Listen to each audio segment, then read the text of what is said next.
तो हम फिर भी एक बार क्विक रिवाइज कर लेते हैं सारे स्लाइड्स, ताकि आप लोग एक बार रिमाइंड कर ही सकते। तो हम लोगों ने देखा था कि सबसे पहले हमारा इंडियन पेटेंट एक्ट 1970 में आया था, और उसके पीछे रीजन था कि बेसिकली उस समय ब्रिटिशर्स का कॉलोनियल रूल था, उसके वजह से लाया गया था, उनके पर्सनल इंटरेस्ट की वजह से, ताकि वो अपने प्रोडक्ट को बेसिकली प्रोटेक्ट कर सकें। ठीक है। और इसमें पेटेंट का स्पेसिफिक पीरियड, टाइम पीरियड कितना था, तो वो 20 ईयर का था। ठीक है। और ये पेटेंट देता क्या, तो एक्सक्लूसिव राइट देता है, जिसके बाद आप अपने पेटेंट को या तो यूज कर सकते हैं, सेल कर सकते हैं, डिस्ट्रीब्यूट कर सकते हैं। ठीक है।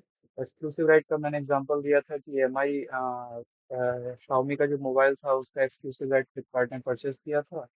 और ताकि वो केवल वही जो है सो इंडिया में उस मोबाइल को बेच सके, कोई और अदर कंपनी ना बेच सके। ठीक है। उसके बाद इसके हमने पेटेंट के की एलिमेंट्स के बारे में बात किया था कि कौन कौन से क्राइटेरिया होना चाहिए, तब जाके कोई भी इन्वेंशन जो है पेटेंटेबल होता है, अदरवाइज नहीं होता है। तो इसमें तीन मेन क्राइटेरिया है। First, novelty, that is completely new होना चाहिए। ठीक है। और पब्लिकली डिस्क्लोज नहीं होना चाहिए। दूसरा, इन्वेंटिव स्टेप था, जो कि नॉन ऑब्वियसनेस हो, जिसमें प्रोसेस का इन्वॉल्वमेंट हो। और तीसरा, इंडस्ट्रियल एप्लीकेबिलिटी हो, जिसमें कि मास लेवल पे इसको मैन्युफैक्चर किया जा सके। इसका कोई इंडस्ट्रियल एप्लीकेशन होना चाहिए। ठीक है। तो ये सब हम लोगों ने देखा था। और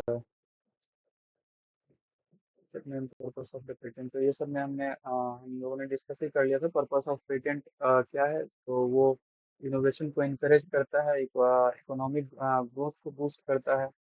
एक ग्लोबल लेवल पे ग्लोबल लेवल पे एक नॉलेज को इंट्रोड्यूस करता है। ग्लोबल पूल ऑफ जो नॉलेज का जो ग्लोबल पूल है, उसमें नॉलेज को और इंफॉर्मेशन को ऐड करता है। ठीक है। तो ये सब बेनिफिट था। ठीक है। और हिस्ट्री में हमने देखा कि ये एक टाइमलाइन शिफ्ट हुआ था, जिसमें सबसे पहले 1856 में ब्रिटिश ने इसे इंट्रोड्यूस किया था। और उस समय प्रोटेक्शन केवल 14 साल के लिए था। उसके बाद फिर 1911 में इसमें फिर से चेंज किया गया। इसमें फिर डिज़ाइन को इंट्रोड्यूस किया गया था। एक सेकंड, कोई और ज्वाइन किया सर। एक सेकंड। लोकेशन।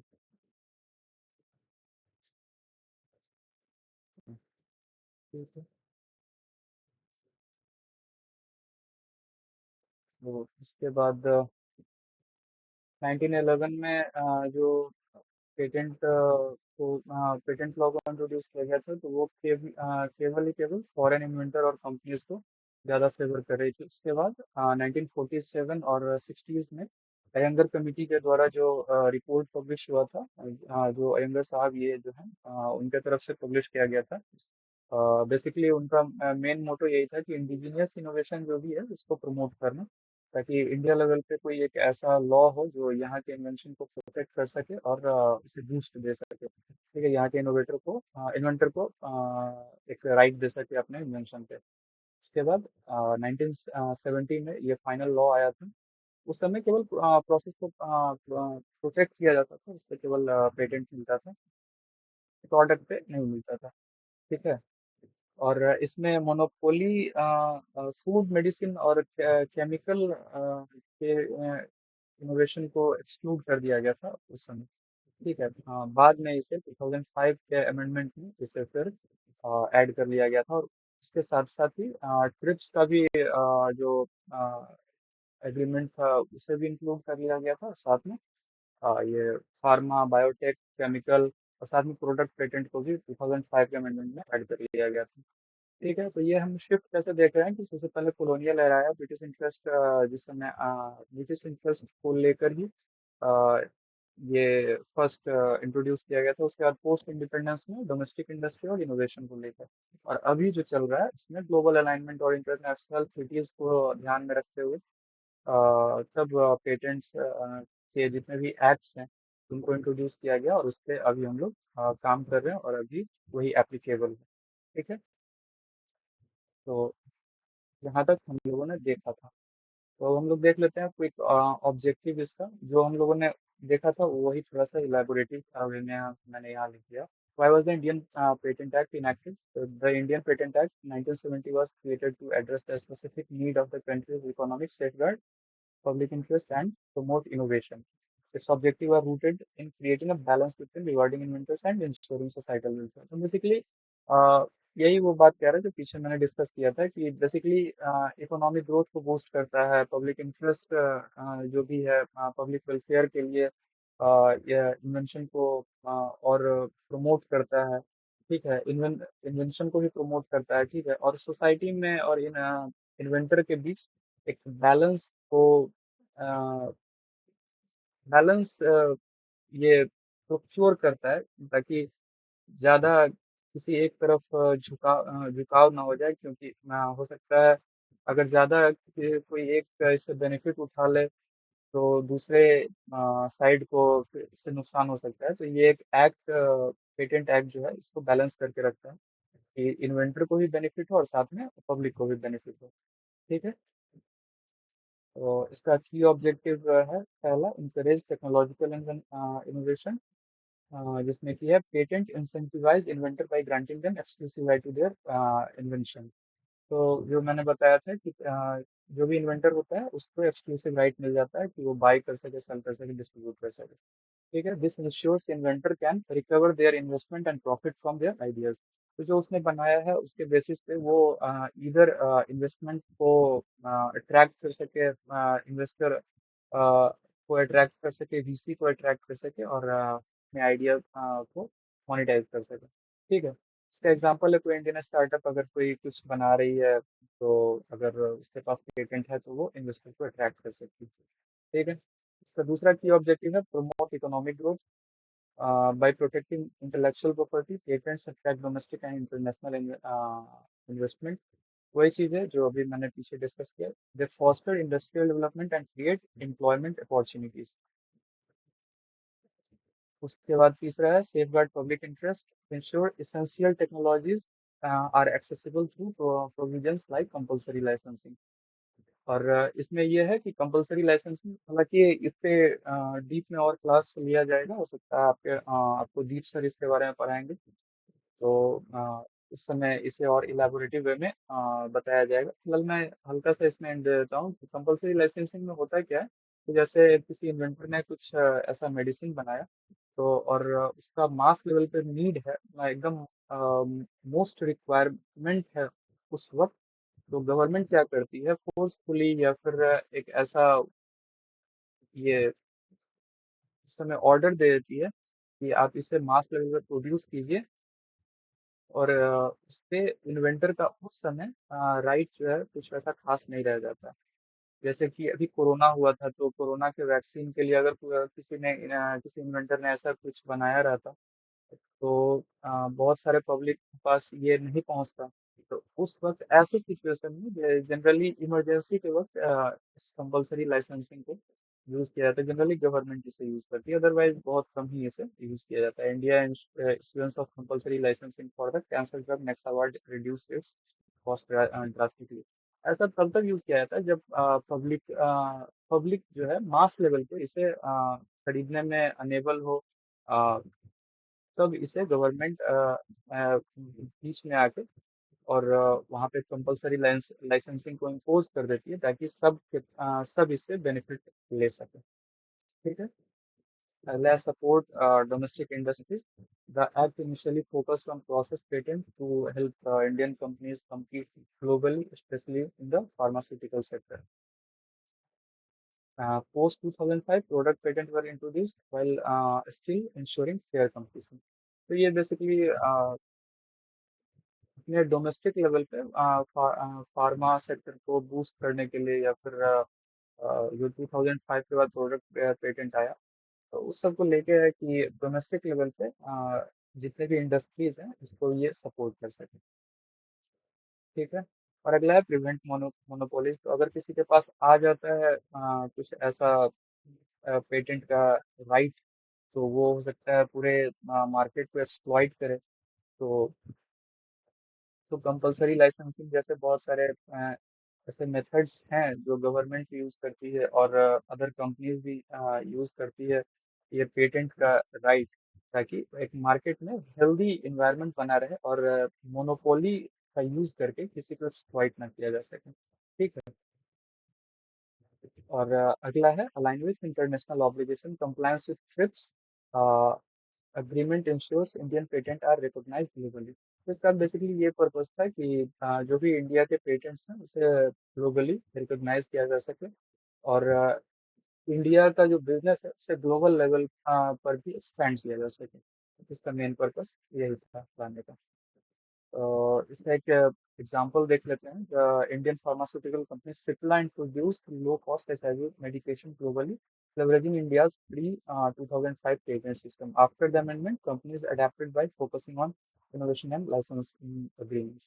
तो ये 2005 से पहले का बात है, जब सिप्ला के साथ ऐसा सिचुएशन था कि जब उसे लो कॉस्ट एचआईवी मेडिकेशन को ग्लोबली ले जाना था, लेकिन उसके बाद जब ये आ गया तो वो लाइसेंस के बेस पे वो अलग अलग कंपनी से एग्रीमेंट करके फिर अपने बिजनेस को ये ग्रोथ किया, फिर नेक्स्ट लेवल पे ले गया। ठीक है। अब हम देख लेते हैं जो हम लोग को आज का मेन जो देखना है आज के सेशन में, understanding the framework of the Indian patent act. तो इंडियन पेटेंट एक्ट के बारे में क्या है, इसमें कितने चैप्टर हैं, कितने सेक्शंस हैं, इसमें हम एक एक चीज देखेंगे। तो the Indian patent act 1970 is comprehensive legal document with 23 chapters and 162 sections, covering everything from filing of patent to enforcement and dispute resolution। ठीक है। तो इसमें टोटल 23 चैप्टर्स हैं और जिसमें कि 162 सेक्शंस कवर है, जिसमें कि हर एक चीज कवर है, फाइलिंग से लेके डिस्प्यूट से लेके उसके बाद उसके रेमेडीज, कौन से फॉर्म्स लगेंगे, ठीक है, उसे इन्फोर्स कैसे किया जाएगा, क्या राइट्स मिलते हैं, एवरी ईच एंड एवरीथिंग। ठीक है। और इसमें हम आगे देखते हैं, understanding its structure is crucial for navigating the law effectively. तो इसके स्ट्रक्चर को समझना हमें पड़ेगा ताकि हम इसे सही से देख सकें कि इसमें क्या है, कैसे है। तो हम इसे स्टार्ट करते हैं। तो पहला है प्रिलिमिनरी, जिसमें सेक्शन 1 और 2 कवर है, cover definition, scope and application of the act. और इसका एग्जांपल है section 2 defines critical terms like patent, patentee and invention. तो इसमें कवर है कि सेक्शन 2 में जनरली कवर है कि पेटेंट क्या है, पेटेंटी क्या है और इन्वेंशन क्या है, ऐसे क्रिटिकल टर्म्स इसमें कवर है। उसके बाद अगले में, यानी कि सेक्शन 3 से लेकर सेक्शन 5 तक, उसमें पेटेंटेबल इन्वेंशन, जिसमें कि मेंशन है कि सेक्शन 3 में क्या पेटेंटेबल नहीं है, 3 और 4 में क्या क्या पेटेंट नहीं किया किया जा सकता है। ठीक है। जैसे कोई एब्स्ट्रैक्ट आइडिया हो गया, कोई ऐसा फ्रिवलेस इन्वेंशन हो गया, या कोई ऐसा अ, किसी इंसान ने कुछ ऐसा बना दिया जो कि नोवेल्टी ना हो, तो फिर उसे पेटेंट नहीं मिलेगा। तो जितने रीजंस हैं, जिस रीजन की वजह से पेटेंट नहीं मिलता है, वो सारे सेक्शन 3 से लेकर सेक्शन 5 तक कवर है। ठीक है।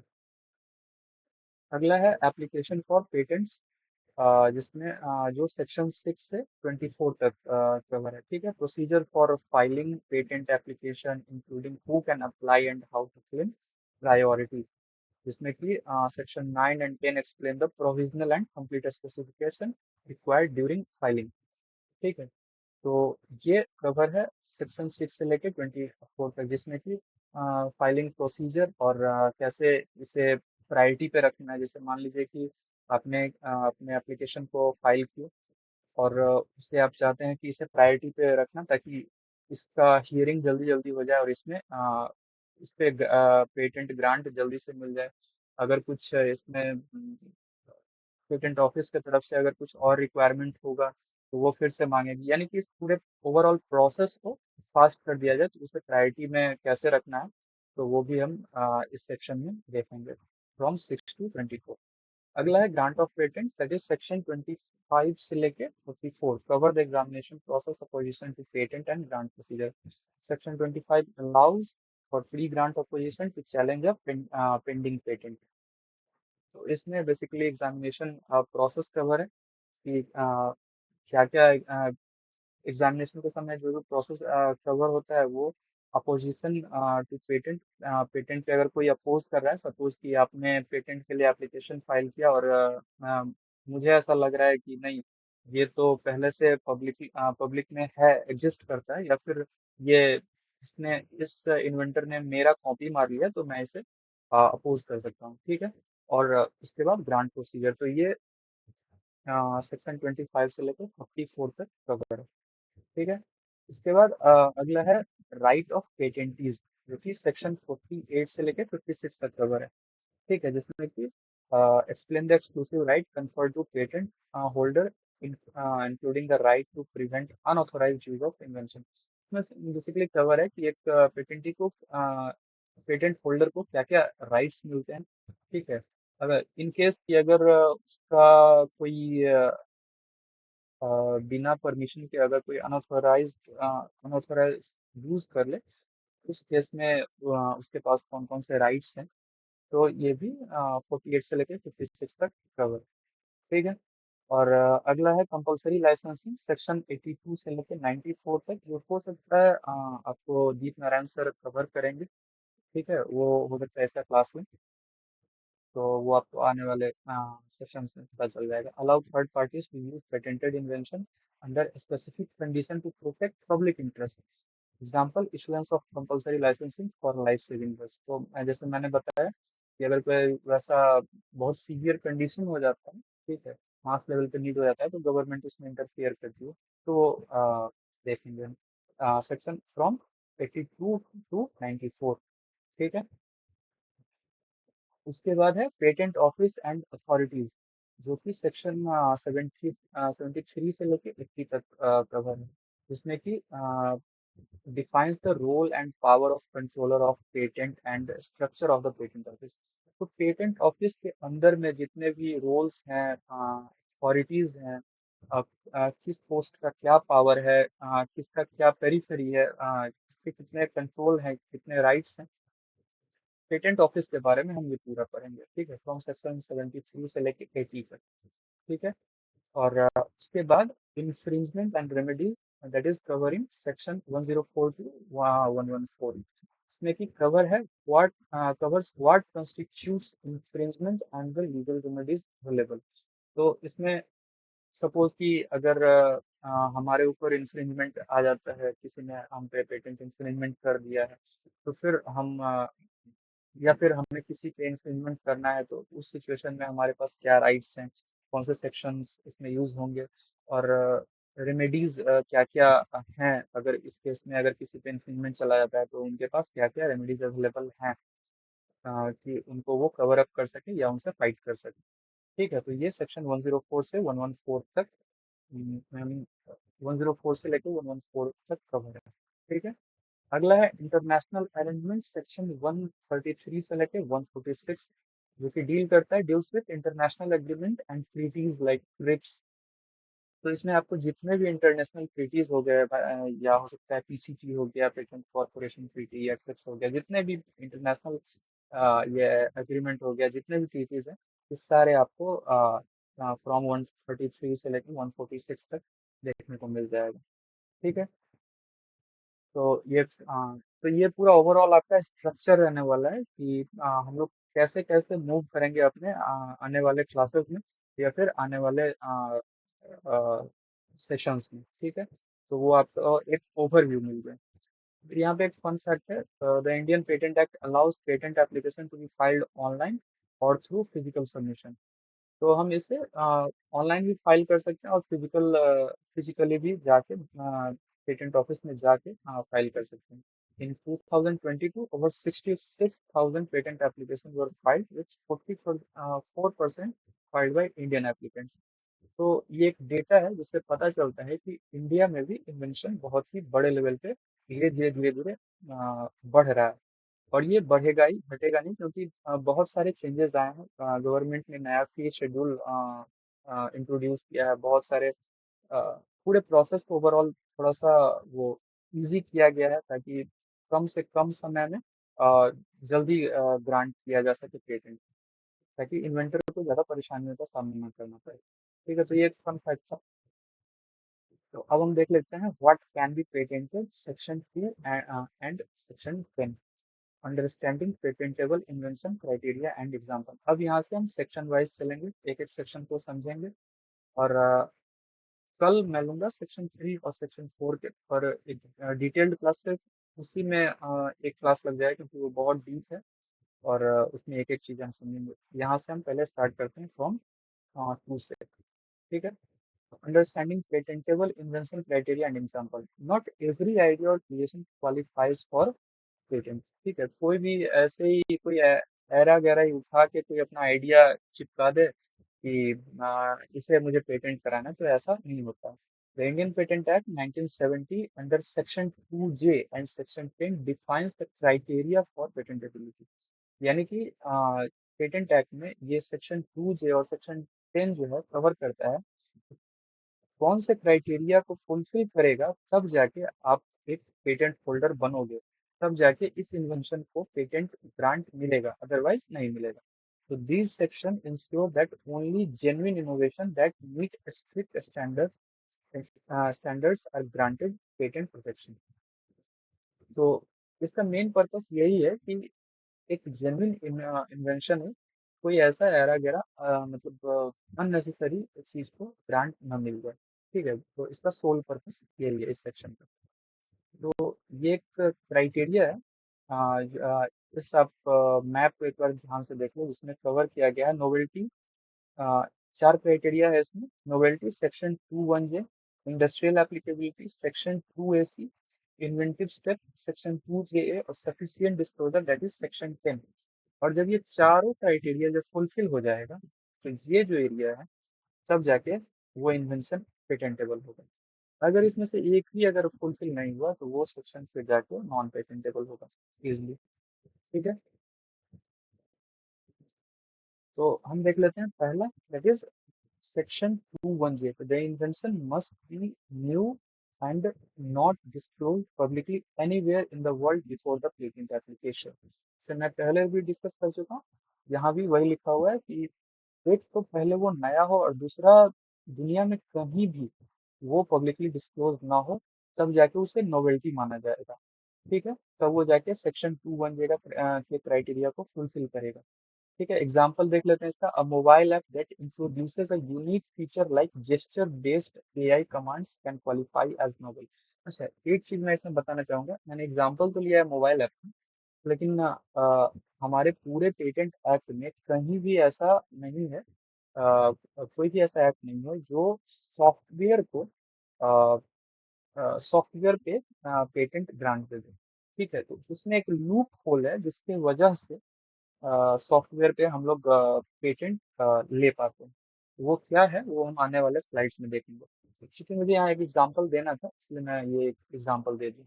ठीक है, अगला है inventive step that is section 2(j)(a). The invention must not be obvious to someone skilled in the relevant field. ठीक है, तो इसमें मतलब क्या है कि इन्वेंशन जो है, सो वो ऑब्वियस नहीं होना चाहिए। ठीक है, मतलब कि उसमें प्रॉपर एक प्रोसेस होना चाहिए, यानी कि वो उस ऑब्जेक्ट, उस इन्वेंशन जो बना है, जैसे सपोज कि अगर हेलमेट बना है, और हेलमेट में कुछ ऐसा टेक्नोलॉजी है कि जब तक आप नहीं पहनोगे, तब तक गाड़ी आपका स्टार्ट नहीं होगा, बाइक स्टार्ट नहीं होगा। तो वो एक नया इन्वेंशन है।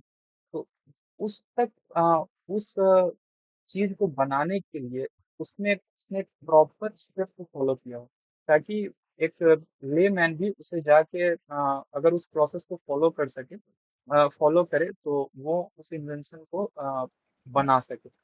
ठीक है,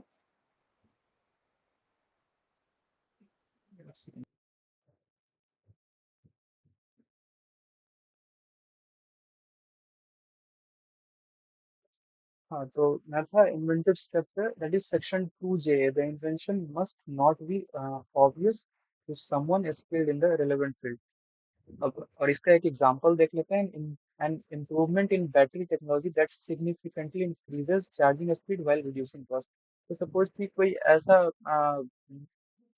बैटरी है जो बैटरी तो पहले से एग्जिस्ट करता है, लेकिन उसमें कुछ ऐसा टेक्नोलॉजी का इम्प्रूवमेंट किया गया जिससे कि उसका चार्जिंग का स्पीड इंक्रीज हो गया और इन द सेम टाइम उसके कॉस्ट भी रिड्यूस हो गए। तो उसमें एक सर्टेन प्रोसेस को मतलब उसमें एक स्टेप होना चाहिए, एक प्रोसेस होना चाहिए, तब जाके वो उस इन्वेंशन तक पहुंच पाए। अगर कोई लेमैन भी देखे तो उस प्रोसेस को फॉलो करके उसे उस इन्वेंशन तक पहुंच पाए या बना पाए। जरूरत नहीं है कि वो बना ही लेगा, लेकिन अगर उस प्रोसेस को प्रोसीजर को फॉलो करे तो वो एटलीस्ट वहां तक पहुंच जाए। तो ये है सेक्शन 2JA। ठीक है। अगला है industrial applicability, that is section 2AC। ठीक है। तो the invention must be capable of being used in an industry. ठीक है। तो इसका बेसिकली सिंपल सा एक ही कंसेप्ट है कि मास लेवल पे इसका यूज होना चाहिए। ठीक है। मास लेवल पे मैन्युफैक्चर होना चाहिए। A process for manufacturing eco friendly bricks that can be mass produced. यानी कि इंडस्ट्री लेवल पे इसका यूज होना चाहिए, कोई एप्लीकेशन होना चाहिए। ठीक है। सेक्शन 2AC का एक सिंपल सा कंसेप्ट। ठीक है। अगला है sufficient disclosure, that is section 10. The patent application must describe the invention in a way that enables a skilled person to replicate it. ठीक है। तो यही है कितना इसमें है कि sufficient disclosure यानी कि उस इन्वेंशन से रिलेटेड एक एक चीज, जितने भी नेसेसरी डिटेल्स हैं, हर एक चीज को वो डिस्क्लोज करे, ताकि कोई भी पर्सन अगर उसे सीधा कंट्रोल C और कंट्रोल V कॉपी पेस्ट अगर करे तो वो बना सके। ठीक है। उसका एग्जांपल देख लेते हैं। Detailed schematics of a new mechanical device must accompany the application. तो सफिशिएंट डिस्क्लोजर में होता क्या है कि जनरली लोग क्या करते हैं ड्यूरिंग द फाइलिंग कि वो डायग्राम भी लगा देते हैं जो कि पूरी ओवरऑल प्रोसेस में एक बूस्टर का काम करता है।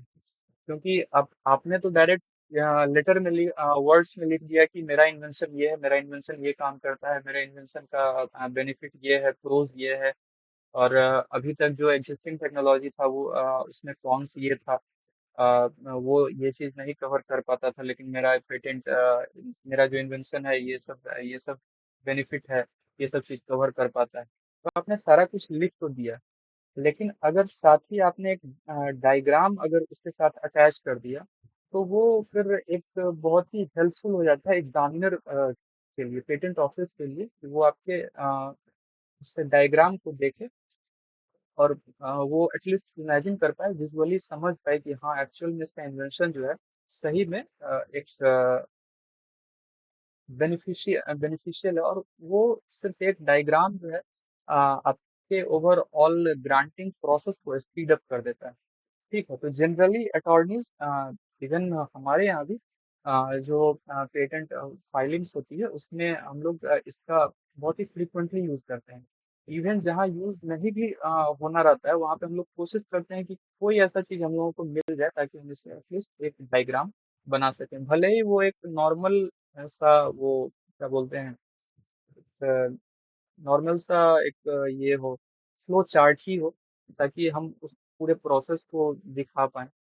जरूरी नहीं है कि पूरा डायग्राम ही बन पाए सारे पेटेंट्स में, बहुत बार हम सिर्फ फ्लो चार्ट से ही दर्शा पाते हैं, ताकि सिर्फ एग्जामिनर और कोई एग्जामिनर जो है उसे बहुत इजीली समझ पाए और हमें उस पर इजीली ग्रांट मिल जाए। तो ये सफिशिएंट डिस्क्लोजर सेक्शन 10 में कवर है। ठीक है। अब देख लेते हैं additional additional criteria for patent application, that is section 10। तो इसमें है प्रोविजनल वर्सेस कंप्लीट स्पेसिफिकेशन। तो provisional specification allows an early filing date but must be followed by a complete specification.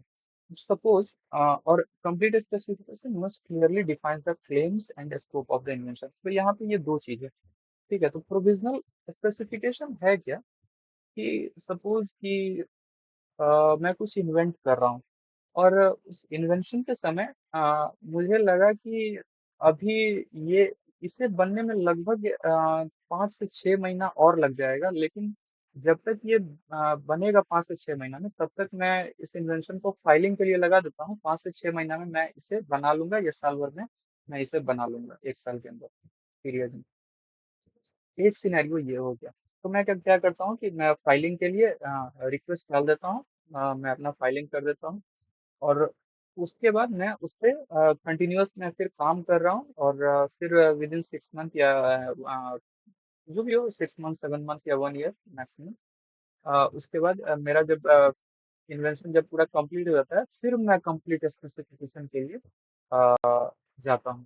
ठीक है, तो प्रोविजनल क्या है कि आपको एक certain time period, additional time period दे देता है, जब आप अपने इन्वेंशन को कंप्लीट कर सकते हैं। जनरली इसका एक केस में और यूज किया जाता है कि सपोज आपने कुछ इन्वेंट किया, और आप चाहते हैं कि मुझे अपने कंपनी में इन्वेस्टर को लाना है। तो जनरली वो क्या कर इन्वेंटर क्या करता है कि इन्वेस्टर के पास जाता है और कहता है कि सर, मैंने प्रोविजनल पेटेंट फाइल कर दिया है, और उसके बिहाफ पे तो इन्वेस्टर को लगता है कि इसके पास एक पेटेंट है, यानी कि इसके पास एक एसेट आज नकल आ ही जाएगा। तो वो उसके बिहाफ पे अपना पैसा जो है उसके कंपनी में या उस इन्वेंटर के साथ लगाने के लिए तैयार हो जाता है। तो एक प्रोविजनल स्पेसिफिकेशन पे प्रोविजनल फाइलिंग का यूज ये भी। और कंप्लीट स्पेसिफिकेशन में क्या होता है कि जब आपका इन्वेंशन कंप्लीटली जब आप बना लेते हो अपने इन्वेंशन को, और जब आप फुल फ्लेज जब आप फाइलिंग करते हो, तब इसमें आपको हर एक डिटेल क्लेम सब कुछ आपको उसमें डिफाइन करना पड़ता है। ठीक है, तो ये कंप्लीट स्पेसिफिकेशन हो गया। ठीक है, इसके बाद दूसरा हो गया claims section 10 subclause 4. The claims define the boundaries of the patent protection. They must be clear, concise and supported by description. तो आपको आपके जो इन्वेंशन है, और आपका जो इन्वेंशन है उसमें क्या क्या चीज को क्लेम किया है। सपोज कि एक हेलमेट है, तो हमें पूरा हेल और मैंने उसमें कुछ नया फीचर डाला है, कुछ नया इन्वेंट किया उस हेलमेट में, तो मुझे पूरे हेलमेट पे पेटेंट नहीं चाहिए। मुझे सिर्फ उस हेलमेट में मैंने जो सर्टेन चीज को ऐड किया है, जो सर्टेन चीज को इन्वेंट किया है, मुझे सिर्फ उस पे क्लेम चाहिए। तो मैं सिर्फ उसी को मैं अपने क्लेम्स में लिखूंगा। ठीक है, तो इसमें यही दिया गया हुआ है, they must be clear, concise and supported by the description. तो उसमें हमें बताना पड़ेगा कि मुझे पूरे हेलमेट पे अपना क्लेम नहीं चाहिए। मुझे सिर्फ हेलमेट में ये पार्ट है जो एक सर्टेन चीज को क्लियर करता है, या सर्टेन बेनिफिट देता है, मुझे सिर्फ इतने पार्ट पे ही ये पेटेंट चाहिए। ठीक है, तो इसका एग्जांपल देख लेते हैं। Pharmaceutical innovation and novel drug for treating rare disease. इसका एक एग्जांपल ये हो गया। और अगला example, mechanical devices, a machine that reduces industrial waste while increasing productivity. तो कोई एक ऐसा मशीन है जो इंडस्ट्री के वेस्ट को भी कम कर रहा है, और साथ में प्रोडक्टिविटी को भी बूस्ट कर रहा है।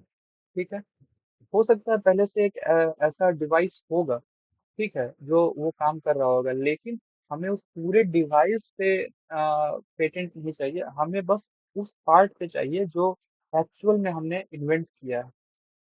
ठीक है, जो उस ओवरऑल प्रोसेस को बूस्ट कर रहा है। ठीक है,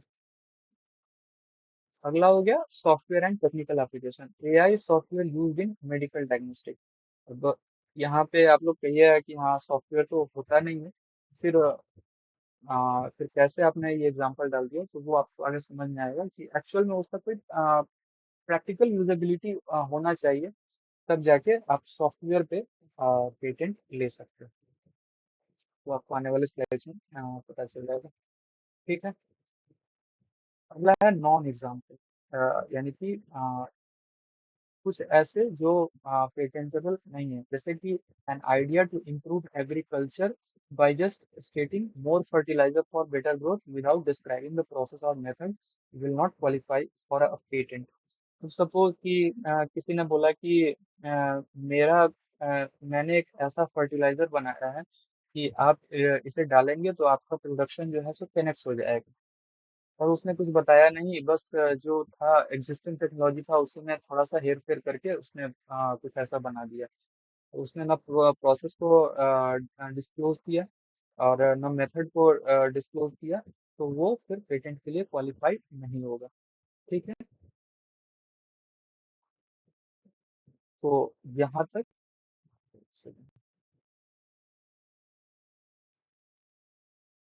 ये है तो यहाँ तक आज का क्लास था। और ये सेक्शन 3 एंड सेक्शन 4 जो है ये हम कल की क्लास में डिस्कस करेंगे। ठीक है। तो अब किसी को अगर कोई प्रॉब्लम है तो वो क्वेश्चन पूछ सकता है।